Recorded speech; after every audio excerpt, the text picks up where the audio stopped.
This program is a presentation of UCTV for educational and non-commercial use only.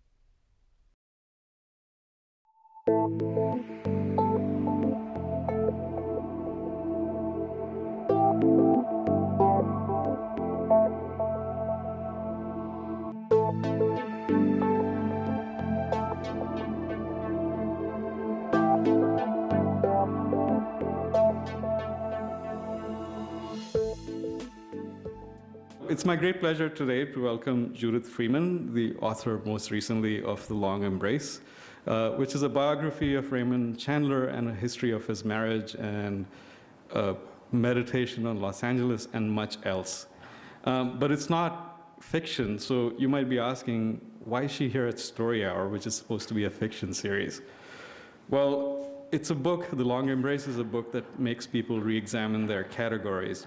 NPR included the book in their top 5 crime and mystery novels of 2008. And the reviewer, Maureen Corrigan, wrote, while The Long Embrace isn't technically a mystery story, it delves deeply into the puzzling marriage of the man who is arguably America's greatest writer of detective fiction, Raymond Chandler. Throughout The Long Embrace, Freeman manages the near impossible feat of paying homage to Chandler without being swallowed up in his trademark wisecracks and gorgeous language. Freeman is a dame who knows how to hold her own with a man who's trouble. Close quote. So I read the book shortly after it was published in 2008. I'm a fan of Raymond Chandler's, and I write detective fiction, so it was, wow, there's a book about Raymond Chandler. So I picked it up. And as soon as I got halfway through it, I knew I wanted to get her here. The Long Embrace is indeed a biography and all of those other things, and it does give you the facts of a man's life and of his marriage. But what stays with you long after you finish the book is the sense that you've encountered something real, something alive. The strange alchemy happens in the best fiction, in which language and image and narrative and thought blend together to produce a dream that is truer than life. Janet Fitch described this book as part biography, part detective story, part love story, and part seance. It is also, I think, about as compelling and persuasive description of the writing life as you will ever encounter. Judith's other books include Family Attractions, a collection of short stories, and the novels Chinchilla Farm, Set for Life, A Desert of Pure Feeling, and Red Water, which was named one of the 100 best books of 2002 by the Los Angeles Times. She is the winner of numerous awards, including a John Simon Guggenheim Fellowship in Fiction and the Western Heritage Award. She teaches fiction in the Master of Professional Writing program at USC and divides her time between Los Angeles and rural Idaho. Please join me in welcoming Judith Freeman.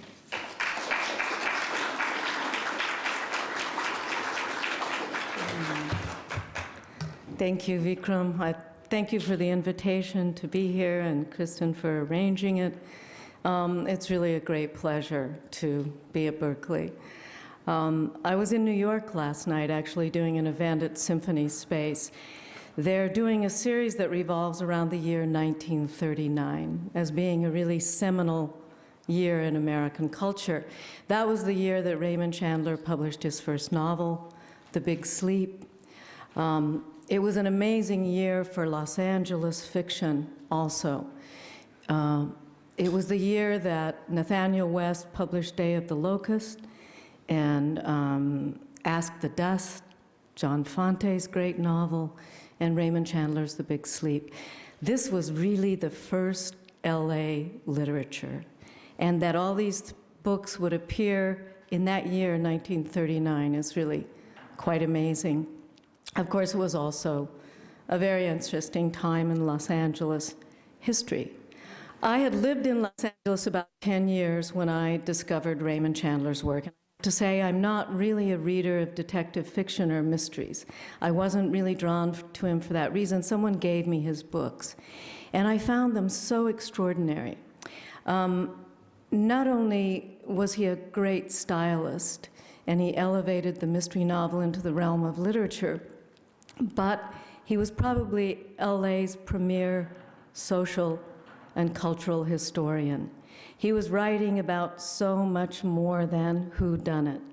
And that became clear to me right away. And because LA, to me, is one of those extraordinary cities that is so hard to understand. It's the city, he said, that had as much personality as a paper cup, that it was the crackpot capital of the world. It was a paradise of fakers. But when he moved there in 1912, it was the brand new modern city that had incredible attraction for so many people. It was the city that was really packaged and marketed like automobiles or toothpaste or deodorant.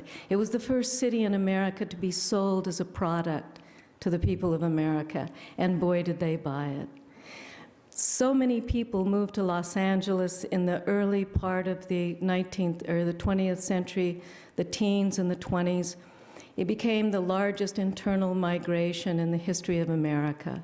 Over 1 million people, most of them from the Midwest, really responded to the boosterism and the hucksters in LA that said, the air here is so fabulous it can cure any kind of ailment. All you have to do is move here and you feel better.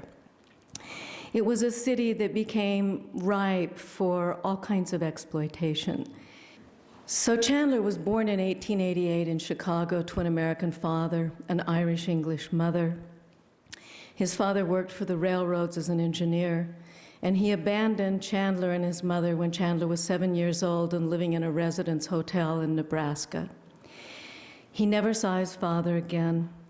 His mother took him back to England and sort of threw herself on the mercy of her family.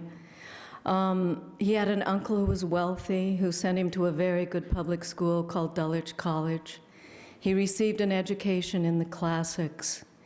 And in 1912, he worked a little bit as an accountant. His uncle wanted him to have a career as an accountant. But Chandler said that in 1912, he wanted to return to America because it seemed to call to him in some way. And on the boat, he met a couple from Los Angeles who said to him, "You should come to Los Angeles. It's the brand new city. It's the modern city. We'll help you meet people." And Chandler did. That was how he ended up in Los Angeles. He worked as an accountant for a milk company. And then in the 1920s, for 10 years, he worked as an accountant for the Dabney Oil Syndicate. It's been said that the history of Los Angeles is really the history of three things: oil and real estate and the movies. Chandler actually had intimate acquaintance with all three by working in the oil industry in the 20s, by working in Hollywood in the 40s, and by, as I will tell you more about my book, by moving over 36 different times in and around Los Angeles. When I started reading Chandler in the 1980s, I realized not only was he a remarkable prose stylist, not only was he writing about America in a new kind of language, and America would never seem quite the same afterward, but he was also really creating a picture of an urban environment that was prescient, that really was, in a sense, about the future, about what was coming. I began reading his letters. He was a wonderful letter writer.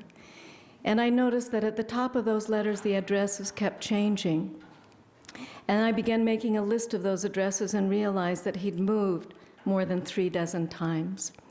I also read a biography of Chandler, and I became really interested in his wife, who he married in 1924. He had wooed her away from her second husband. He waited until his mother died because his mother disapproved of his choice of Sissy. And 2 weeks after his mother died, he married Sissy. He had lived with his mother up until that point and knew that he would forever be responsible for taking care of her. The interesting thing was, in 1924, when he married Sissy, he was 35 years old and she was 53. But she listed her age on the marriage certificate as 43. And it would be years before Chandler really figured out that he'd married a woman who was much older than she said she was. And when he published The Big Sleep in 1939, he was 51 and Sissy was almost 70. In 1932, after working for Dabney Oil Syndicate for a decade, he was fired for alcoholism and womanizing. He'd had a number of affairs with secretaries. I think he was not happy when he discovered that Sissy really was much older than she said. Her health began to decline, and he developed a drinking problem to the point that he was fired from Dabney Oil in 1932. Sissy took him back, and they really began to reinvent themselves as a cloistered couple, a couple that was constantly moving, a couple that packed up their belongings in cardboard boxes, would live in the summers in Big Bear and in the winters in Palm Springs. They lived all over Los Angeles and Southern California. It was also the moment that Chandler began to transform himself into a writer. He did this by reading Black Mask magazine. He had no particular interest in writing detective fiction, but he said one day, I think I could write a story like that, and I think I could write it better. And Sissy more or less said, why don't you then?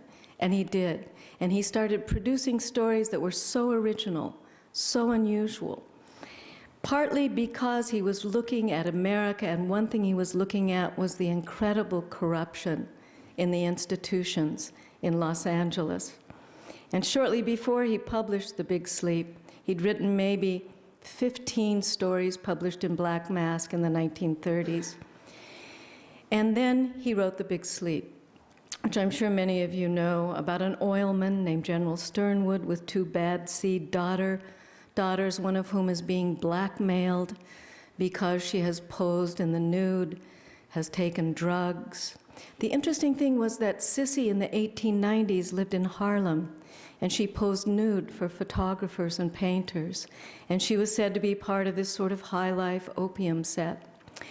So when I came to write The Long Embrace, I felt that this marriage had not only been important to Chandler in terms of his life, how he lived out his life, but that it was very important in how he created his fiction, and that I could see Sissy in his novels. She was certainly there in his letters.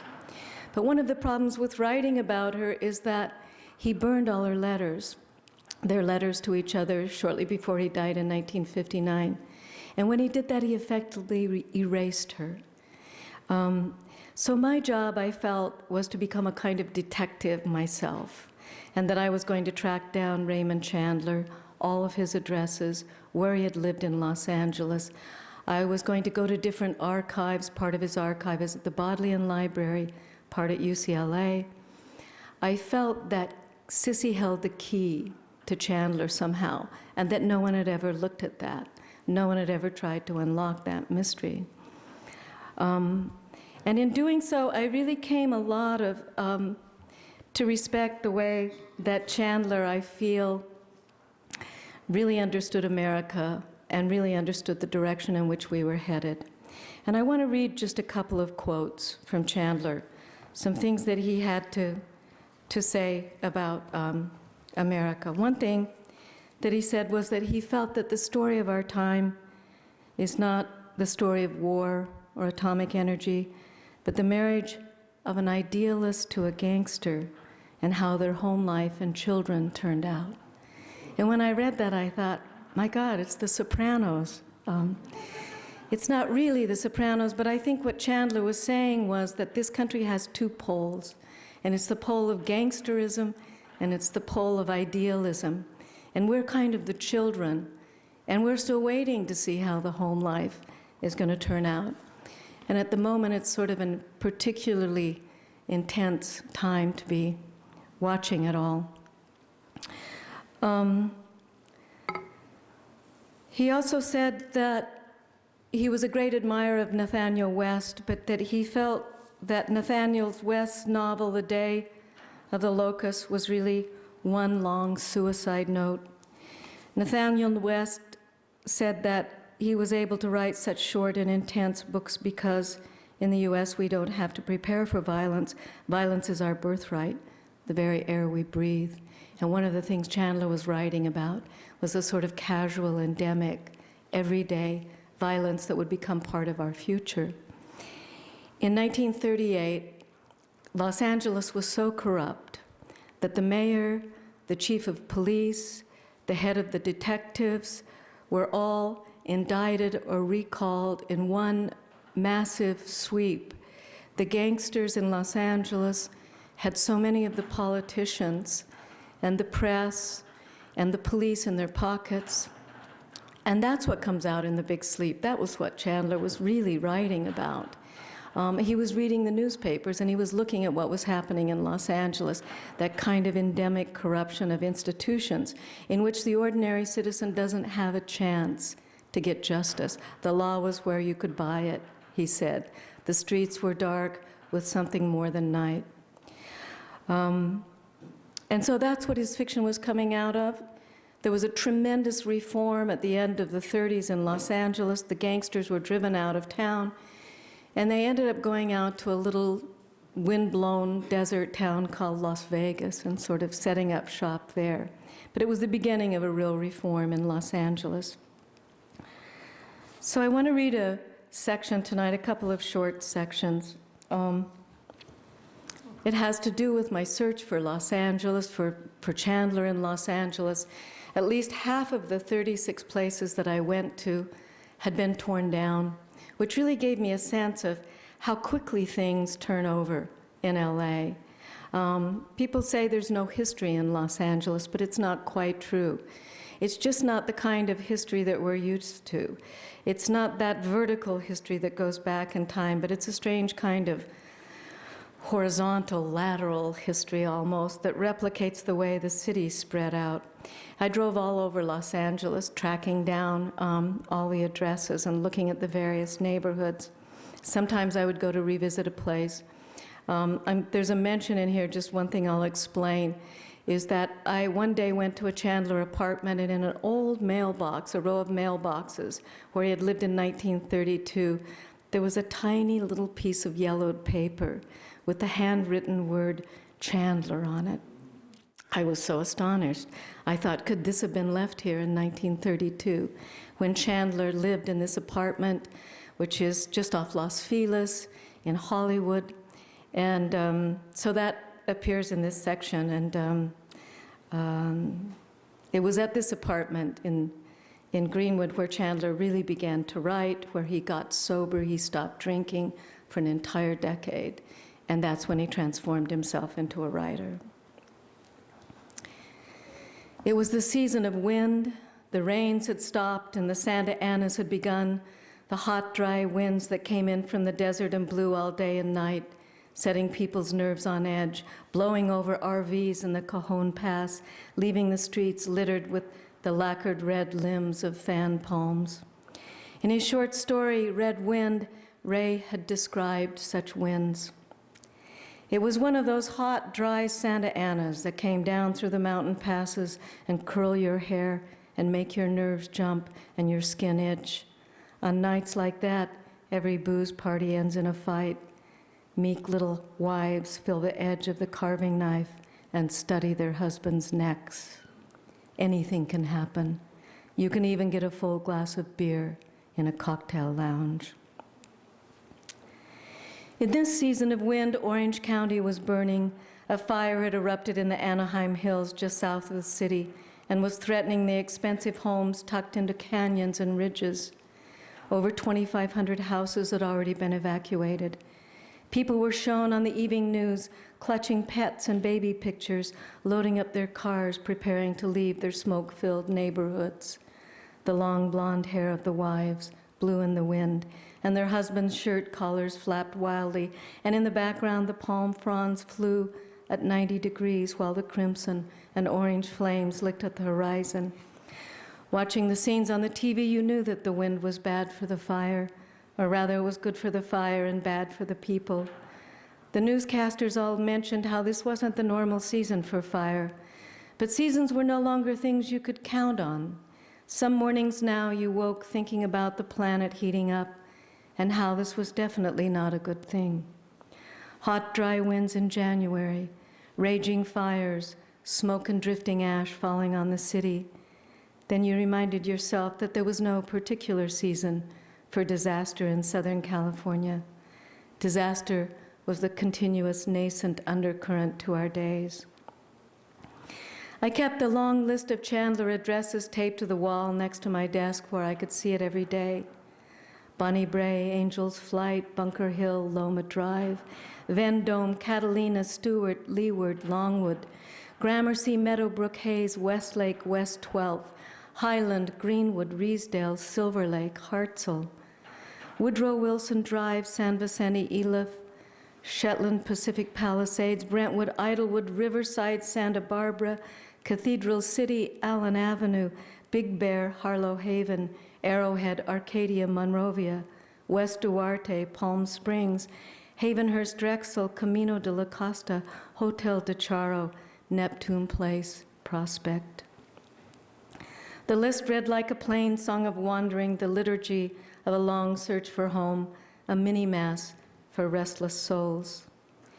As I visited each address one by one, working my way chronologically across the years of a marriage and the geography of a city, I checked it off my list. And as I looked for the addresses and the houses and the apartments, I also looked again at his books, and everywhere in his stories and novels I saw the evidence of how the neighborhoods where he and Sissy had lived had come into his fiction, how Silver Lake became Gray Lake and Santa Monica Bay City, just as everywhere in the city I saw remnants of the world he'd described. My list was getting shorter now. There weren't that many addresses left to track down. Sometimes I'd return to a place I'd already visited because I wanted to look at it again, or to see if perhaps I'd missed anything. I went back to Bonnie Bray, where he'd started out on the side of the little church and the beauty parlor and the Mexican grocery store that had replaced the house where he'd lived. I revisited the house in Silver Lake where the flamingos were buried out front, and I went back to the apartment on Greenwood Place where I had found the name Chandler on the mailbox. I wanted to see if it was still there, and it was. But the name had badly faded. I could hardly read it now. So it was a fake after all, I thought. Chandler hadn't left it there. It hadn't lasted 70 years. It had faded in just a few months. A plant, somebody's idea of an homage to Chandler. A nice touch, though, I thought. I admired the gesture. I went back to Magnolia Avenue and 12th Street and Longwood Avenue and Leeward, returning to the area around the old Ambassador Hotel. And I was surprised to discover that most of the hotel had been torn down since I'd last driven by. All that was left was the old crescent-shaped facade of the Coconut Grove and a portion of the main building. It upset me somehow to look at it. I felt it personally, the loss of the hotel where I had swum in the lovely old pool as part of the swim club, where the guest had stayed when my husband and I had gotten married. I remember how I had loved arriving at the hotel in the afternoons on the days when I swam, strolling through the formal gardens, as if I belonged to that older world, the world of Valentino and Garbo and Gable. Now it was gone, demolished, erased, just another piece of lost LA. When the Ambassador had finally closed and I couldn't swim there anymore, I moved over to the Sheraton Townhouse Hotel, a dozen or so blocks away, on the corner of Commonwealth and Wilshire, a red brick hotel built in a vaguely Georgian style that overlooked Lafayette Park just across the street. There was a nice pool at the townhouse, too, and a swim club I could join. It was a much smaller hotel than the Ambassador, but it had a lot of history. In Malcolm Lowry's novel, Under the Volcano, it's where the consul's wife stays when she's in LA. But still, it had none of the grandeur or stately elegance of the Ambassador, though it did have a kind of old-world charm and an interesting mixture of guests. A lot of Europeans stayed there, groups of Viennese musician and ballet troupes from Russia, and ordinary travelers from France and Denmark and Germany, people who booked rooms in the hotel, perhaps without realizing that the neighborhood wasn't so great, that you couldn't really walk anywhere at night.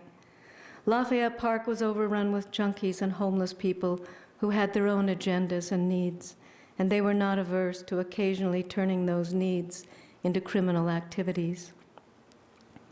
Sometimes I met some of the guests sitting around the pool or in the sauna, and when they discovered I was a local, they would begin asking me questions. They couldn't figure LA out. They didn't know where to go. They went downtown, they said, and there was nothing there. The streets were empty at night. The place felt dead.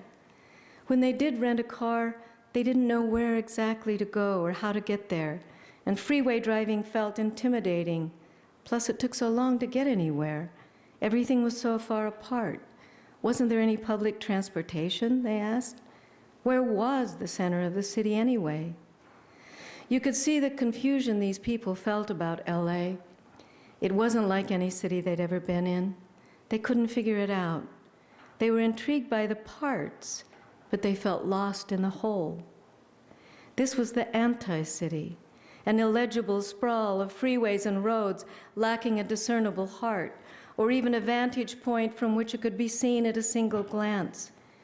They knew where they were. The neighborhood surrounding the hotel was pretty much nowhere. But so much of the city seemed this way to them.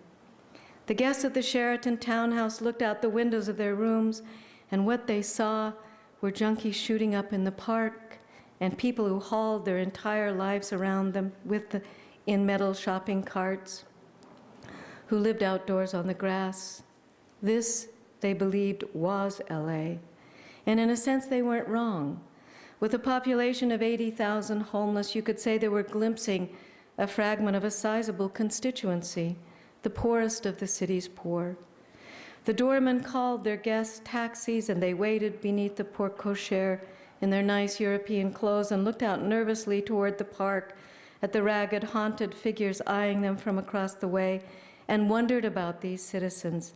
And what sort of city was it, anyway, that let so many of its citizens sleep in the rough? When the riots broke out in the wake of the police beating of Rodney King, the guests staying at the Sheraton townhouse stood at their windows and watched the stores and businesses burning around them. No one left the hotel then. No one would even have thought of leaving the hotel. Things went downhill after that. The Sheraton townhouse finally closed. The pool was drained and the gardens dried up. Razor wire appeared atop the garden walls. Later, the hotel was turned into low-income housing with a warden-like monitor who sat at a desk in the lobby and saw to it that everyone signed in and out. When I thought of the neighborhood, which is my neighborhood, I realized how much it had changed. The ambassador was gone. The Sheraton townhouse was a project for the poor. Even Bullock's Wilshire, the beautiful old department store that used to cater to the city's elite, and which had the most elegant and extensive hat department in the entire city, had been forced to close, though the lovely Art Deco building had been preserved and was now the headquarters for a law school. Ray had written about Bullock's Wilshire in The Big Sleep, and he and Sissy had shopped there and eaten lunch in its top-floor restaurant, which even in my heyday was famous for being a nice place to meet, where women could still be seen wearing hats and gloves. Above the bronze doors of Bullock's Wilshire were emblazoned the words, "To build a business that knows no end." But the end had come, not only for Bullock's Wilshire, but for many other businesses along this strip of Wilshire Boulevard.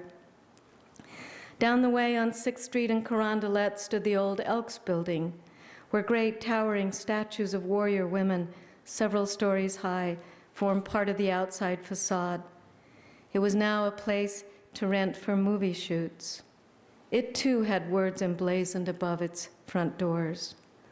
"All things whatsoever ye would that men should do to you, do even so to them." A motto that in LA could be taken in different ways.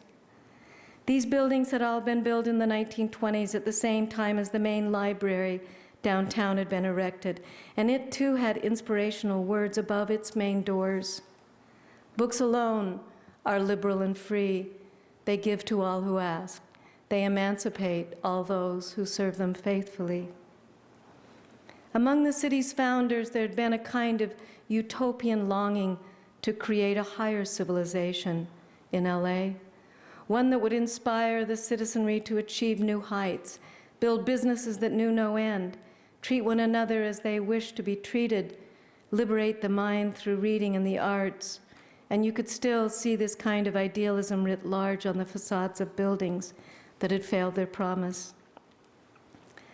Sometimes when I walked the streets near my apartment through the old neighborhoods of the city, I felt I was moving through Chandler's imagination, striding down the streets he wrote about and passing the hotels and landmarks, the areas where he and Sissy had lived.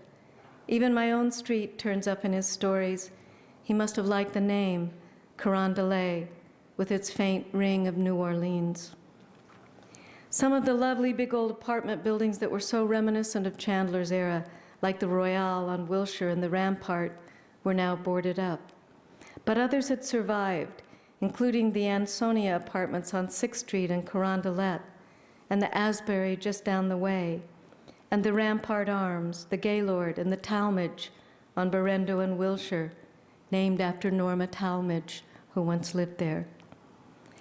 I often walked down a street called Lafayette Park, where the DA in the Big Sleep had lived in a sprawling mansion, but all the big old houses had long been torn down. The street was now lined with condos, owned mostly by Korean families. Up the way at the intersection of Lafayette and Beverly Boulevard stood the Hotel Lafayette and the Zimba Room, with the painted sign still visible on the side, $2 a night with bath. These were the kinds of places that Chandler had written about, but the area had gone badly downhill. The Hotel Lafayette had become a flop house, and the Zimba Room was now nothing more than a faded sign. But still, an aura persisted here. The LA of the 20s and 30s felt alive in this neighborhood. If there were such a thing as Chandlerland, this was it. And each day I felt surrounded by a kind of shabbier version of that era, a strangely eviscerated ghost of the world I had been trying to imagine. The question was this: when you constantly change a landscape, you erase the collective memory of a city. How can you live without memory? In 1943, when Chandler got offered the job at Paramount Studios to collaborate with Billy Wilder on the screen adaptation of Double Indemnity, he and Sissy left their desert retreat in Cathedral City and moved back to LA.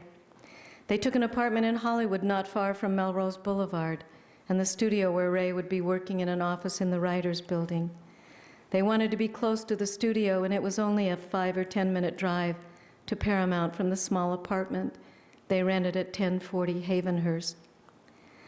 The day I drove up to Havenhurst, the fire was still burning in the Anaheim Hills, and a raft of blue smoke floated over the city. Another fire had broken out the day before in Malibu Canyon. Now the Santa Anas blew the smoke from the south and from the north, and the city felt sandwiched by fumes. It was 92 degrees on January 8th. According to the weathermen, we were headed for another record. I drove west on Beverly to Crescent Heights and cut up to Santa Monica Boulevard. Havenhurst was just a block east of Crescent Heights. Many of the houses didn't have numbers out front, and it took me a while to find 1040 Havenhurst. It was a white duplex with overgrown trees and bushes. I stood in front on the sidewalk, looking around the neighborhood at the view of the Hollywood Hills, which were just faint blue shapes through the smoke. It was cut-rate LA. No glamour, no glitz, no charm. Mail-order LA. As Ray once said, everything in the catalog you could get better somewhere else.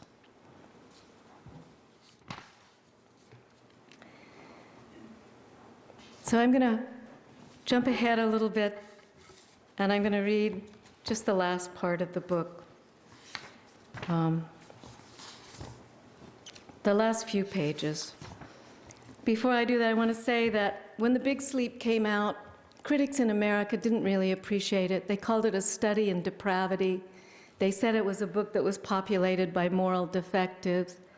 But in England, they recognized right away that this was a really original voice, and they treated Chandler as a literary writer.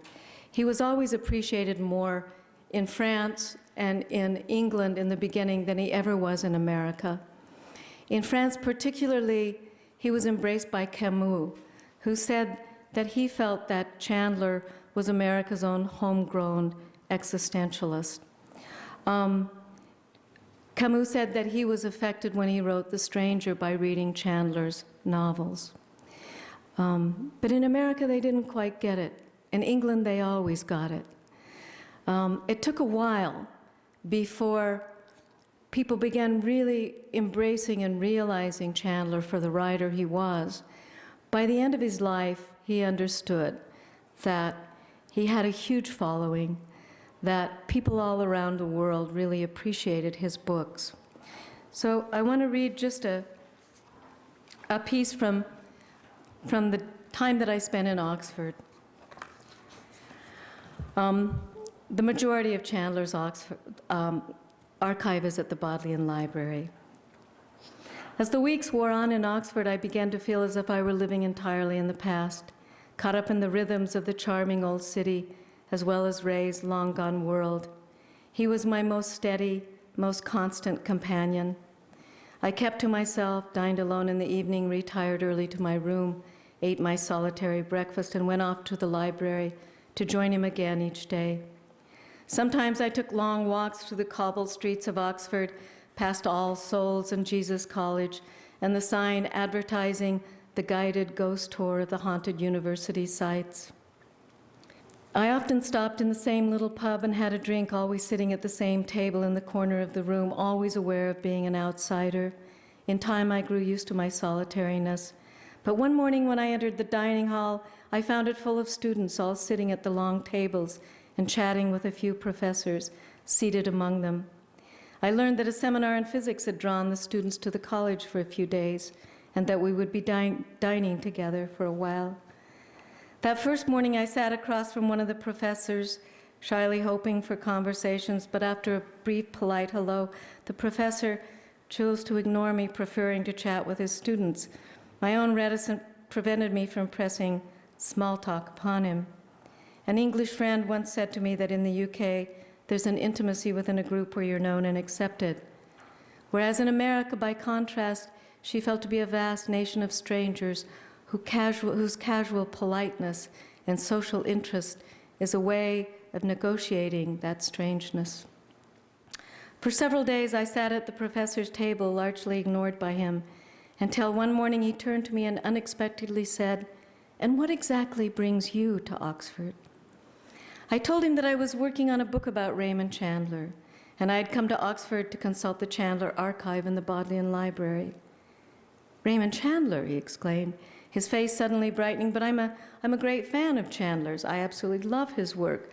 I discovered his books as a young man, and I read everything of his I could get my hands on. I still keep those books in a bookcase next to my bed and occasionally reread them." With the mention of Chandler's name, the icy reserve of the professor melted. We had managed to negotiate the frozen terrain separating our worlds and arrived in the sunny clime of mutual affection. As it turned out, the seminar ended the next day, and I never saw the physics professor again. Still, I think of him now and then. He reminds me of how many Chandler fans there are in the world and of their great variety, how Ray's work cuts across age and class and background, reaching into all cultures, seemingly erasing time itself as each new generation discovers his work and revives it with enthusiasm. At the end of his life, Ray understood the great appeal of his work, and he relished the idea that his books could reach so many people, including the intellectuals who had sometimes snubbed him. He once said that only he and Marilyn Monroe had managed to reach all the brows, highbrow, lowbrow, and middlebrow, an observation Billy Wilder echoed in an interview about Chandler. "It's a peculiar thing," Wilder said, "you know, in all the 40 years plus that I have been in Hollywood, when people have come up and asked questions, newspapermen, researchers, or letters from all over the place, the two people that I have been connected with whom everyone is most interested in are Marilyn Monroe and Raymond Chandler. There is some kind of fascination as well, there might be, because they were both enigmas. I knew them well. I made 2 pictures with Monroe, and I wrote and lived on the 4th floor of Paramount for a long time with Chandler, and they were indeed enigmas. "No one understands me, Mrs. Loring," Marlowe says in The Long Goodbye. "I'm enigmatic." Monroe and Chandler, Marilyn and Marlowe, in a way they represent the idealized sexual poles of the American psyche. Marlowe is a kind of archetypal male, the man of honor and action, immensely attractive to women, friend to those in need, like the cowboy of the American myth. Only he goes back much farther than that, to the medieval round table.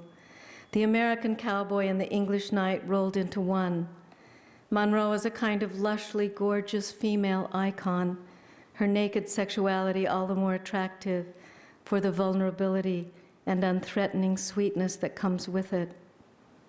It's the vulnerability we feel in these characters.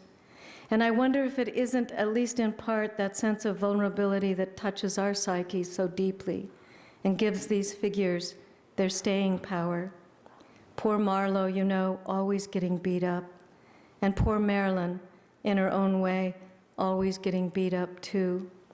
In their sad good-naturedness, we see ourselves. "Most writers are frustrated bastards," Ray once said, "with unhappy domestic lives.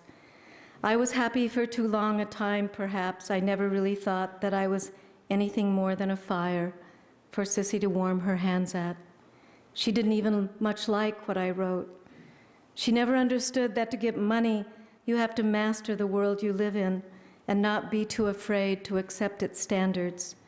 Most people never understand that you go through hell to get money, and then you use it mostly for people who can't take the punishment, but nevertheless have needs."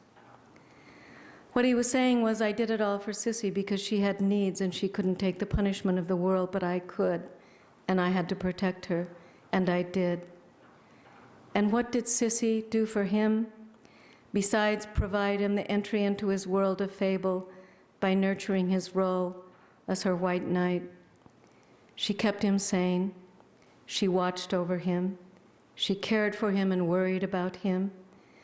That look of appeal that Dilly's pal, their friend, had spoken of, the somewhat urgent expression on Sissy's face the last time she'd seen her, I felt that Sissy understood that what was going to happen to Ray when she died. She knew he was alcoholic and needy, a shy, awkward, vulnerable man who could not possibly live alone. "What a man needs and wants," he said, and surely a woman too, is the feeling of a loving presence in the home, the tangible and ineffable sense that a life is shared. It's what Ray wanted anyway. It's what most of us, I think, want in the end, the ineffable sense that a life is shared. Sissy knew how badly things might go for him when she was gone. That was the look of appeal which Dilly's pal had noticed in her eyes the last time she saw her with Ray in the bar of the Connaught Hotel. "Do help him," she was saying. "I appeal to you. Take care of Ray."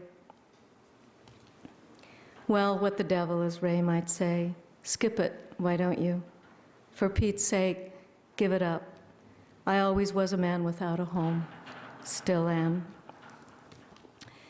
Sissy died in 1954 at the age of 84. At the time, Chandler was 66. Somehow, remarkably, even in death, she managed to alter her age.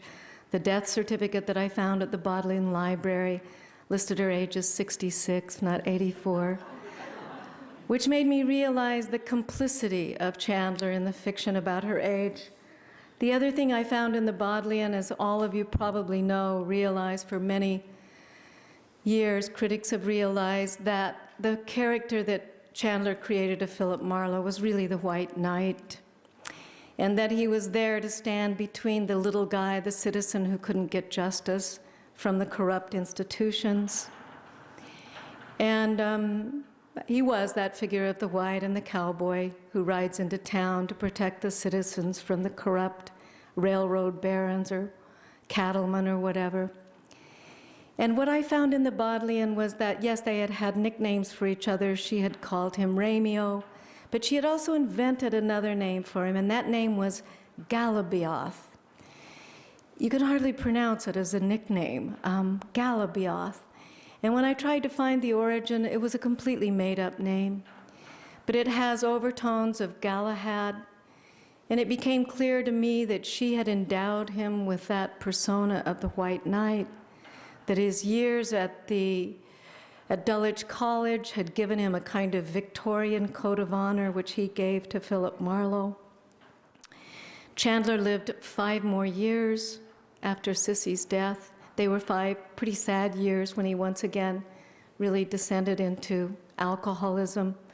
When he tried to replace her, she foresaw what was going to happen to him without Sissy. All of those years, she really had grounded him. She really had enabled him to write his novels. She had contributed to the central myth of his novels, that of Philip Marlowe. And in the end, he was completely lost without her. So this year is the 50th anniversary of his death, March 26, 1959. What's really wonderful is that he did cut across all the brows, highbrow, lowbrow, middlebrow.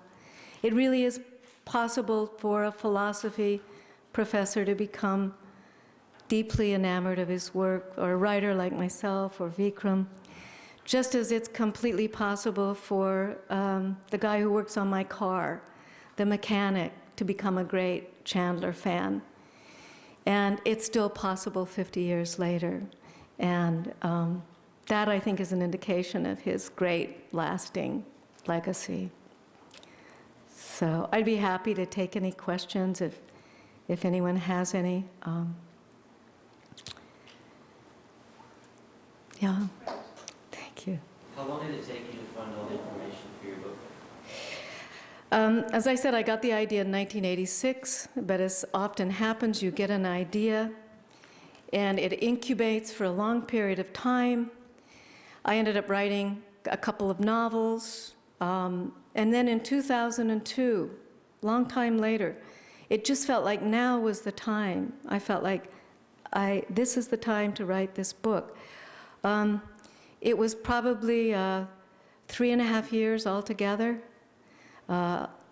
2 years of research in the library at UCLA, the library at the Bodleian, and about 1.5 years of writing. And I wrote the book in longhand. I've sort of taken to writing in longhand, and then I go to the computer and enter the book. And interestingly, I tried to sell it as a novel at first, and my editor didn't like the pages, and he really shouldn't have. They weren't very good. But then I gave a talk at UCLA, and it was a 23-page talk, and it was really the book. It was about Chandler and his marriage, his literary legacy, and tracking him down in LA. And my editor said, this is the book. I mean, this is the book that I think you could write. But then I did an interesting thing. I went away, and I spent a winter writing the book, really. And as writers sometimes do, you decide you're going to do just what you want to do, even though you've gotten an advance from an editor who said, this is a nonfiction book. I decided that I would write 1 chapter of fiction, 1 of nonfiction, 1 of fiction and 1 of nonfiction. And the fiction was Chandler at the end of his life, looking back on his life, a kind of sad old man. And then it would be nonfiction, looking for Chandler in LA, writing about his life, telling his story, looking for Sissy, traveling all over. And while I was doing it, I was thinking, this is never going to work. You're nuts. You can't make this work. It's apples and oranges, fiction, nonfiction. But I wanted to do it. I certainly didn't tell my editor I was doing it. And I never looked back. I never went back and kept rereading what I'd been writing. I just kept writing ahead. And at the end of that year of writing, I went to Idaho and sat down and read the whole thing. And I was right. I was nuts. It didn't work. It was apples and oranges. But what I realized is if I just took out every other chapter, the fiction, and put that aside, I had my book. And I don't think that I would have gotten that book if I hadn't written it that way. And I say this because I think it's so important for artists and for writers to really follow your instinct. And the uniqueness of the book, I think, in part is that it doesn't have a linear structure. It's not a biography that starts with the grandparents and sort of plods forward through a life. It's a circular, sort of swirling narrative. It's not a conventional biography. I'm a novelist, and I brought a novelist sensibility to writing this book. And it really, when I finished it, I realized that it just was so important that I wrote it that way. Even as I kept telling myself, you shouldn't be doing this. It's not going to work. I think the process is everything. So maybe I would have written it more quickly if I hadn't said, this is the way I'm going to write it. But when I sent it to my editor, I sent him the nonfiction. It was perhaps 325 pages. And then in a separate brown package, I sent him the fiction. And I said, this is what I chose to take out of the book. And this is how I wrote it. But in the end, I feel like this is the book. And he responded quicker than he's ever responded to a manuscript I've sent. And he really loved the book. And the first sentence was saying how much he really liked the book. And the second sentence was, I think you were spot on to take out the fiction. So that was how the book was written. Yeah. Could you compare that with Red Water, Uh-huh. which is also biographical, but is entirely written in a fictional way? Did writing that earlier connect to how this was? I think that she's asked me about my last novel, Red Water, which was published in 2002. Takes place in southern Utah. It's a historical novel based on real events and real people that occurred in 1857 when a group of Mormons killed 120 people in a wagon train that was passing through their territory for absolutely no good reason. 70 women and children were killed. And it was told from the perspective of 3 women who were all married to the same man who was at the center of that massacre, a polygamist named John D. Lee, who had 19 wives. And I did a lot of research for Red Water. To me, it was such a horrifying story, and the question of the center of it was, how do you get really basically good people to commit such evil? Because those Mormon settlers were not terrible people. They were pretty good people. And yet, you got them to commit this incredible act of evil. I had to do so much research because I really wanted to get the history right. I was using actual historical figures. And what it did in terms of preparing me to write The Long Embrace was that it helped me to understand how to do research. That was really important, how to use a library, how to go to original documents. I feel like I did get the history right in Red Water. And out of that history arose this sense of personality of those 3 women, one of whom was 13 when she married John D. Lee. The second was an English woman in her 20s, and then one of John D. Lee's older wives. So there was this range of women who were telling that story about early Mormon settlement, about the events that led to this massacre. So it was very helpful in terms of helping me learn how to do research, but it was also a novelist for the first time writing about history. And someone once said, you know, history is the sum total of all the things that they're not telling us. And every generation of writers has the right to go back and look at history and try and tell a little bit more of the story.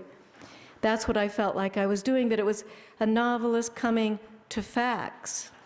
Whereas with Chandler, and that book, the interesting thing was that it was a novelist using facts, but to not create a fabrication, but to try and tell another version of a life and the history of a city and the story of a marriage. So not until I was halfway through writing The Long Embrace did I realize how interesting that I chose in both books, the novel and the nonfiction, to get at the man who's at the center of the story through the women that he was married to.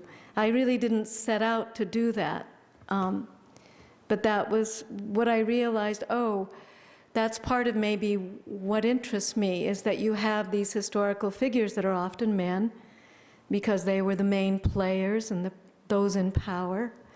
But how interesting to try and tell those stories, not by focusing on the men in power, but by focusing on the people who were adjacent to them. So I think there are connections in both books. Yeah, one of the things you see in Chandler's novels is a lot of driving. Because, for one thing, he loved cars. He just embraced cars. And I think it's hard for us to now realize just how exciting it was to have an automobile. You know, how it's inculcated in the word itself, automobile, that you now have the power to move yourself across a landscape, to go wherever you want to go. He so embraced that, and he loved driving. So one of the things that you see in his novels is Marlowe is always getting in a car. He's always driving through Los Angeles. And of course, this became a fabulous way for Chandler to describe Los Angeles. The gas stations at night with all that wasted light. You know, the houses in the narrow, dark, banked canyons with their lights hanging in the windows like oranges. He was a beautiful prose stylist, and driving through Los Angeles gave him the opportunity to really look at the landscape and to really describe what he was seeing. And so I think that for Chandler and for Sissy, being as reclusive as they were, the automobile, one of the reasons they moved so often was because they could. It was possible. It was actually possible to get in a car and go to Big Bear for the summer, Cathedral City for the winter. And for me, it was also an experience of Los Angeles to track down all those addresses, to go to many neighborhoods that I'd never been to before. And he really was able to evoke the city in part because of his complete embrace of the automobile culture. So I don't know if that answers your question, if that's what you meant. Thank you very much for coming and for inviting me to.